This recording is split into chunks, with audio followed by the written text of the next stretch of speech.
السلام علیکم۔ ایک ایماندار سنار یمن کی سرزمین پر ایک شخص رہتا تھا، زبیر بن نعمان۔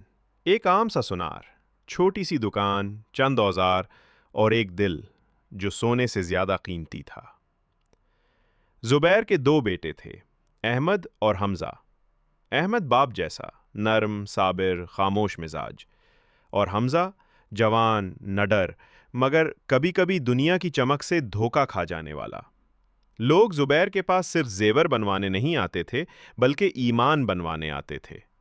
اس کی دکان پر ایک تختی لگی تھی: سونا میرے ہاتھ میں آ سکتا ہے مگر میرے دل میں نہیں۔ ایک دن ایک مسافر آیا، چہرے پر تھکن مگر نگاہوں میں شرافت۔ بولا، میں عبد الرحمن بن خالد ہوں، عدن کے سفر پر جا رہا ہوں۔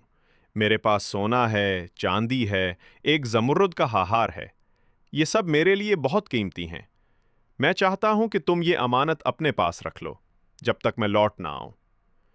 زبیر میں آنکھوں میں نرمی لیے کہا، بھائی، امانت میرے لیے دولت نہیں، عبادت ہے۔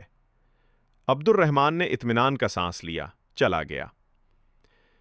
وقت گزرتا گیا، دن مہینوں میں، مہینے برسوں میں، اور پھر خبریں آنا بند ہو گئیں۔ کسی نے کہا، عبد الرحمن کا قافلہ سمندر میں ڈوب گیا۔ بازار کے لوگ ہنسنے لگے، کہنے لگے، زبیر تم بہت سیدھے ہو، وہ مر گیا، اب یہ سونا تمہارا ہوا، زندگی بدل لو، دکان بڑھا لو۔ حمزہ بھی باپ کے پاس آیا، کہنے لگا، ابا جان، آپ نے ہمیشہ دوسروں کے لیے قربانی دی، یہ دولت اب ہماری زندگی بدل سکتی ہے، ہم اپنی دکانیں کھول سکتے ہیں، سفر کر سکتے ہیں، خواب پورے کر سکتے ہیں۔ زبیر نے اس کی طرف دیکھا، اس کے ہونٹوں پر مسکراہٹ تھی مگر آنکھوں میں ایک گہری خاموشی۔ آہستہ سے بولا، بیٹا، اگر خوابوں کی قیمت ایمان ہو تو ایسے خواب کبھی نہیں دیکھنے چاہیے۔ یہ سونا کسی کا ہے، اور جب تک وہ امانت میرے پاس ہے میں جواب دہ ہوں اپنے رب کے سامنے۔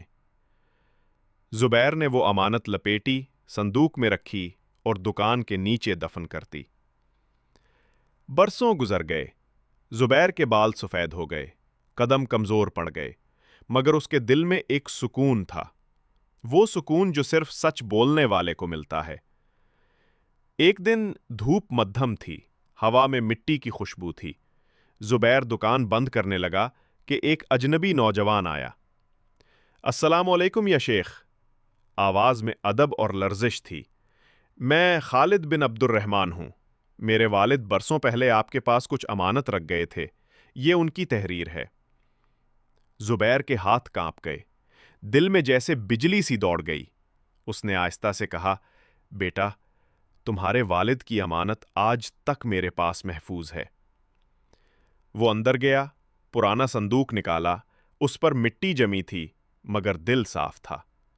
صندوق کھولا، وہی ہار، وہی سونا، ویسا ہی چمکدار جیسے کل رکھا گیا ہو۔ خالد کی آنکھوں سے آنسو بہہ نکلے۔ وہ بولا، شیخ، میرے والد تو دنیا میں نہیں رہے مگر آپ نے ان کی امانت ویسی ہی سنبھال رکھی جیسے ایک مقدس امانت۔ زبیر کی آواز بھر گئی، بولا، بیٹا، امانت وقت سے نہیں گھستی، انسان کے ایمان سے گھستی ہے۔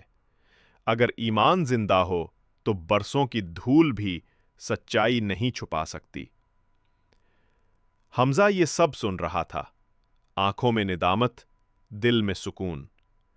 باپ کے قریب آیا، اس کے ہاتھ چومے اور آہستہ سے کہا، ابا جان، میں آج سمجھ گیا، ہم نے دولت کو دولت سمجھا لیکن اصل دولت تو ایمان ہے۔